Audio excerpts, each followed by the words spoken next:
அனைவருக்கும் வணக்கம். எனக்கு இந்த வீடியோல நம்ம பார்க்க போறது தமிழ்நாடு அரசின் கூட்டுறவுத்துறையின் மூலம் பயிர்க்கடன் பெற்றுள்ள விவசாயிகளுக்கு பயிர்க்கடன் தள்ளுபடியானது அறிவிக்கப்பட்டுள்ளது. ஆகவே 2026 பயிர்க்கடன் தள்ளுபடி பெற்ற விவசாயிகள் தங்களுக்கான கடன் தள்ளுபடி செய்யப்பட்டுள்ளதா என்பதை இணையதளம் வழியாக தெரிந்து கொள்ளும் வசதி செய்யப்பட்டுள்ளது. பயிர்க்கடன் பெற்ற விவசாயிகள் தங்களுக்கான கடன் தள்ளுபடி செய்யப்பட்டுள்ளதா என்பதை இணையதளம் வழியாக எவ்வாறு தெரிந்து கொள்வது என்பதை பற்றி தான் இந்த வீடியோல நம்ம தெளிவா பார்க்க போறோம். இந்த வீடியோவை முழுசா பாருங்க. இந்த வீடியோவை நிறைய பேருக்கு ஷேர் பண்ணுங்க. தமிழகத்தில் கூட்டுறவு வங்கிகளில் ரூபாய் 75,000 வரை பெற்றுள்ள பயிர்க்கடன்கள் 100% முழுமையாக தள்ளுபடி செய்யப்படும் என்று தமிழக முதலமைச்சர் அவர்கள் தெரிவித்துள்ளார்கள். மே 1, 2025 முதல் 28 பிப்ரவரி 2026 வரையிலான காலகட்டத்தில் கூட்டுறவு சங்கங்களில் பயிர்க்கடன் பெற்ற சுமார் 13.34 லட்சம் விவசாயிகளுக்கு மொத்தம் ரூபாய் 6,220 கோடி அளவிலான பயிர்க்கடன் இந்த திட்டத்தின் கீழ் தள்ளுபடி செய்யப்படுகிறது. கடன் தள்ளுபடி விவரங்கள் கடன் தொகையின் அளவை பொறுத்து தள்ளுபடி சலுகை பின்வருமாறு பிரிக்கப்பட்டுள்ளது. ரூபாய் 75,000 வரை பெற்ற கடன்கள் 100% முழுமையாக தள்ளுபடி செய்யப்படும். 75,000 முதல் 1 லட்சம் வரை பெற்ற கடன்கள் அதிகபட்சமாக ரூபாய் 75,000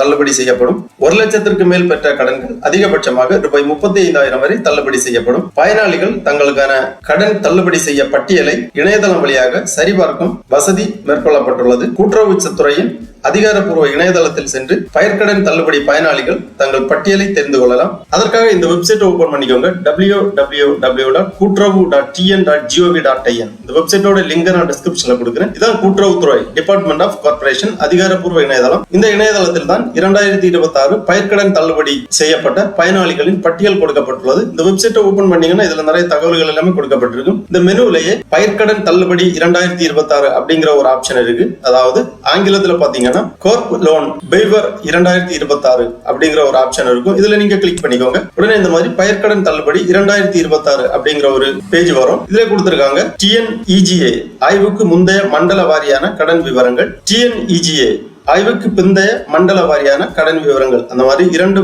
வகைகளில் கொடுக்கப்பட்டுள்ளது. நாம் இப்போது பார்க்க வேண்டியது ஆய்வுக்கு பிந்தைய மண்டல வாரியான கடன் விவரங்கள். இந்த ஆப்ஷன்ல நீங்க கிளிக் பண்ணீங்கன்னா இந்த மாதிரி மாவட்ட வாரியாக கொடுக்கப்பட்டிருக்கும். இதுல உங்களுக்கான மாவட்டத்தை தேர்ந்தெடுத்துக்கோங்க. உங்கள் மாவட்டத்தை தேர்ந்தெடுத்து அதுல கிளிக் பண்ணீங்கன்னா இந்த மாதிரி PDF ஃபார்மேட்ல ஒரு ஃபைல் ஒன்று ஓபன் ஆகும். இதுதான் பயிர்க்கடன் தள்ளுபடி செய்யப்பட்ட பயனாளிகளின் பட்டியல். இதுல கொடுத்திருப்பாங்க ரீஜன் வைஸா கொடுத்திருக்காங்க. அதாவது உங்களது மாவட்டத்தில் உள்ள அனைத்து கூட்டுறவு வங்கிகளின் பட்டியல் இங்கே கொடுக்கப்பட்டிருக்கும். Serial number, region wise serial number கொடுத்திருக்காங்க. நேம் ஆஃப் த DCCB அதாவது டிஸ்ட்ரிக்ட் சென்ட்ரல் கோஆபரேட்டிவ் பேங்க் மாவட்டம் கொடுத்திருப்பாங்க. அடுத்ததாக name of the region district கொடுக்கப்பட்டிருக்கும். நேம் ஆஃப் த சர்க்கிள், ஒரு மாவட்டத்தில் 2 அல்லது 3 சர்க்கிளாக பிரிக்கப்பட்டிருக்கும். அந்த சர்க்கிள் நேம் கொடுத்திருப்பாங்க. அடுத்ததாக name of the PACCS with registration number, அதாவது primary agriculture cooperative credit society with registration number கொடுக்கப்பட்டிருக்கும். உங்கள் கோஆபரேட்டிவ் வங்கியின் ரெஜிஸ்ட்ரேஷன் நம்பர் மற்றும் பெயர் கொடுக்கப்பட்டிருக்கும். அடுத்ததாக EPACCS ID of the PACCS அதாவது primary agriculture cooperative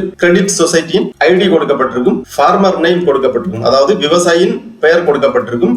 loan number, eligible waiver amount அதாவது கடன் தள்ளுபடி செய்யப்பட்ட அமௌண்ட் இங்கே கொடுக்கப்பட்டிருக்கும். ரிமார்க் ஃப்ரம் த ரீஜன் அதாவது சம்பந்தப்பட்ட விவசாயியின் பயிர்க்கடன் தள்ளுபடி எலிஜிபிளா அல்லது இன்எலிஜிபிளா அப்படிங்கறத கொடுத்திருப்பாங்க. அதாவது கடன் தள்ளுபடி செய்யப்பட்ட விவசாயிக்கு எலிஜிபிள் அந்த மாதிரி கொடுத்திருப்பாங்க. தகுதி இல்லை என்றால் இன்எலிஜிபிள் அந்த மாதிரி கொடுக்கப்பட்டிருக்கும். இவ்வாறு உங்களது மாவட்டத்தில் உள்ள கூட்டுறவு வங்கியின் கடன் பெற்றுள்ள விவசாயிகளில் தள்ளுபடி செய்யப்பட்ட பயனாளிகளின் பெயர் பட்டியல் இங்கே கொடுக்கப்பட்டிருக்கும். இந்த பட்டியலை பார்த்து உங்களுக்கான பெயர் இதில் உள்ளதா, நீங்கள் பயிர்க்கடன் தள்ளுபடி செய்ய தகுதி உள்ளவரா என்பதை தெரிந்து கொள்ளலாம். 2025 ஆண்டு மே மாதம் 1ஆம் தேதிக்கு பிறகு 2026 ஆண்டு பிப்ரவரி மாதம் 28ஆம் தேதி வரை பயிர்க்கடன் பெற்ற விவசாயிகளுக்கு கடன் தள்ளுபடி செய்யப்படும். அதில் 75,000 வரை பெற்ற விவசாயிகளுக்கு முழுமையாக தள்ளுபடி செய்யப்படும். 1 லட்சம் வரை பெற்ற விவசாயிகளுக்கு ரூபாய் 75,000 தள்ளுபடி செய்யப்படும். 1 லட்சத்திற்கு மேல் பெற்ற விவசாயிகளுக்கு ரூபாய் 35,000 வரை தள்ளுபடி செய்யப்படும். ஆகவே 2026 ஆண்டு பயிர்க்கடன் தள்ளுபடி